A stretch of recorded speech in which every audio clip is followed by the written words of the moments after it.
First of all, I was surprised when my dear friend Mr. Vidyashankar insisted that I be here.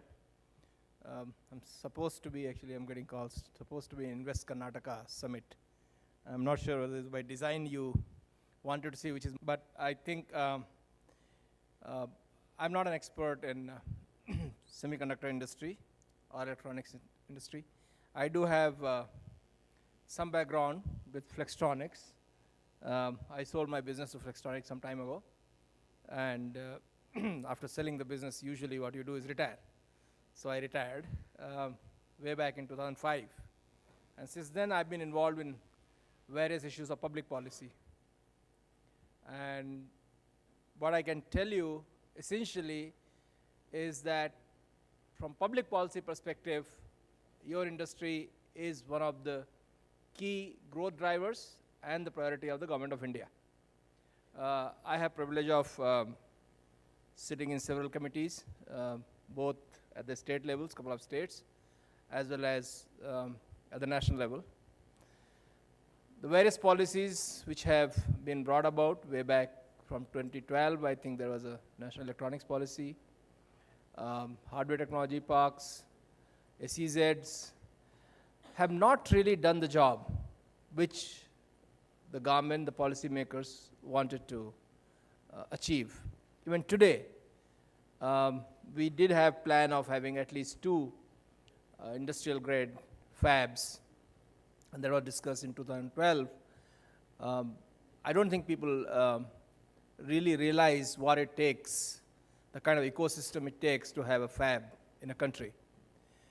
A lot of things I wanted to say, and I think Nicholas, he said he's West Indian. I think he's more Indian than many of us, because what I wanted to say, a lot of it he's already said, and that is related to what we need to look for. We should not be looking for make for India, but make in India for the world. Otherwise, you will not be competitive, because your competition is not coming from any other Indian cities or any other Indian company. It's coming from across the globe.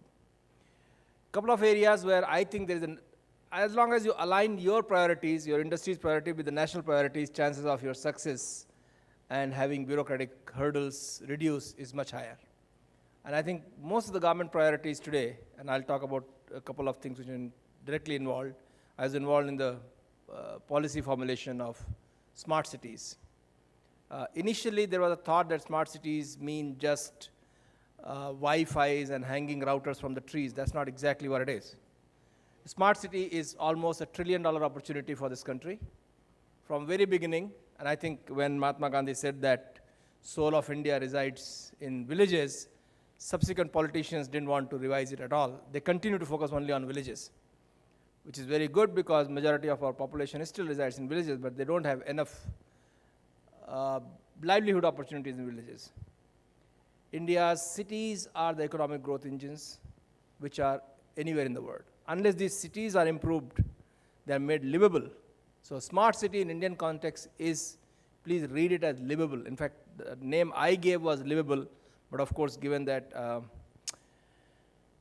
branding and our Prime Minister really likes catchy words, and it just caught on, it's a smart city. But let's not get confused. A smart city is about livable cities. And livable cities are essentially cities where you can move around, you can get your things done comfortably and without causing harm either to the city or the environment. Now, IoT, smart automated housing, sensors. In fact, what we have calculated that we'll be needing at least 5 million cameras within 2020, putting in all cities, which are 100 smart cities. 20 cities have already been selected. All 100 will be selected. Unfortunately, Bangalore is not in those cities because the guidelines were too tough for Bangalore to qualify. But smart cities will be a very, very important national initiative where your industry can play a very important role. I've been through various discussions, and where we saw the cameras which could be made if in this country at $20 are being quoted at $200+. At those cost points, it will be very difficult for us to compete and to deploy these things. Obviously, because there is no such demand, there is no huge demand, the cost is a function of demand. Given that we are going to have this demand now, it's very important for industry leaders to start thinking, producing those things. Similarly, the electronics needed for alternate energy, smart metering. Smart metering will be a very, very important component of smart cities. The issues of sensors, look what happened in Delhi. The pollution issues. Mumbai, today they are protesting because there is some garbage dump which is burning for a month or so, and whole Mumbai is engulfed in smoke. We are putting smart sensors, environment sensors, all across cities in the country, whether it's a smart city or not. The amount of infrastructure spending, I think Government of India's policy for the next 3 years, at least I can talk about this government, is to do massive investment in infrastructure. The capital investment driven growth is what is being thought of. Consumption driven growth was expected in last 2 years. There is overhang of capacity in the industry. Government has finally realized that it is a capital investment in infrastructure which will grow the economy. Now, if you all are not ready, the growth will happen, but it will happen from the products which are not made in this country. People will sell, but it will not be sold from your companies. It will be imported. Nothing wrong with that. We are in a global economy. And whatever you make, it has to be competitive. Otherwise, there is no bar in importing. Hardly anything has any duty anymore.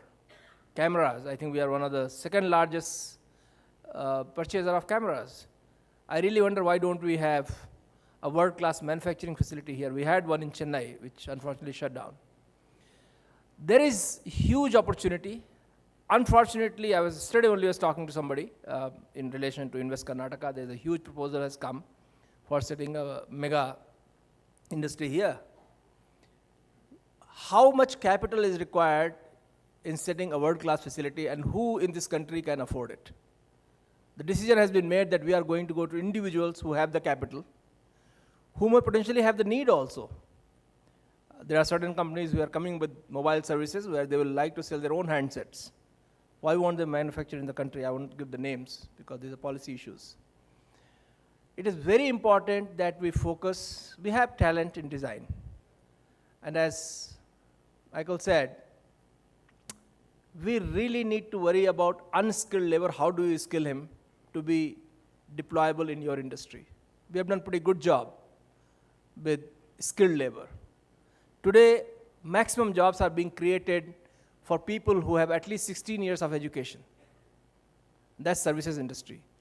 Economy of our size, at a stage we are at, our manufacturing, which requires unskilled labor, needs to grow. We are 60+% of services, which is good, but is not providing employment. That's why we have so-called jobless growth. And I don't know, many of you have noticed the first 5 years of BJP government or NDA government, when Vajpayee was there, we created 5 crore jobs. Because most of the jobs were created in sectors where the physical infrastructure was made, and a lot of people were unskilled laborers who got jobs, whether it's national highways, telecom towers, and things like that. Subsequently, we have not been able to create jobs.